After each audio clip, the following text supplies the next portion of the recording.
They were more fortunate than many of the post-September 11th detainees. They had an attorney. One of Reem's friends learned about their ordeal and called various legal and community organizations on their behalf.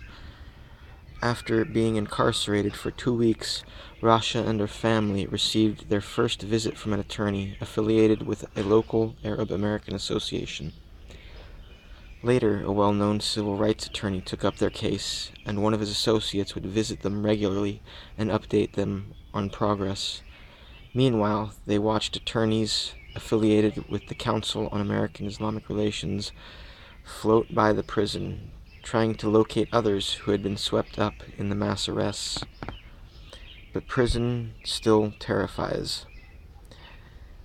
It didn't take Reem long to develop a horrible rash all over her body from those blankets.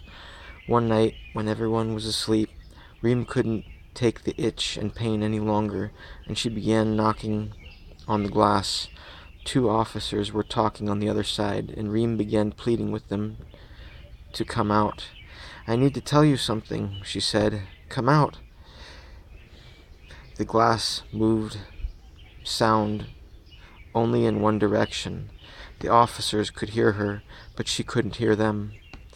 One officer looked up, staring at Reem, and motioned for her to go back into the interior of her cell. But Reem wouldn't give up.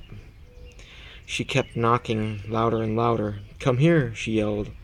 She opened her jumpsuit to show her rash to the female officers. "Come here," she yelled again. "I need to show you something right now." The officer leaned over and pressed a button. "I'm in the middle of a conversation," she lectured. "You wait till I'm done." But Reem just wouldn't stop banging. "You come out right now," she yelled frantically. "You come out right now." She was sobbing, seeing her older sister. Desperate for some kind of medical attention, Rasha began crying too, and later she would thank God that her mother wasn't around to see this, because she was sure it would give her a heart attack. The officer finally came out to see Reem and began yelling at her. "What the hell is your problem?" she shouted. Reem was screaming hysterically. "I have a rash! My whole body is red! I need attention!"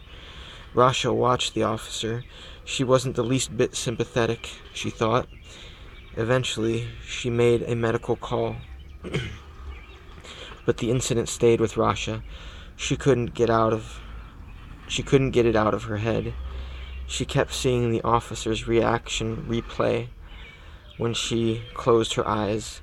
The only reason she'd made the call was because it was her duty, Rasha thought, because her job told her she had to do something.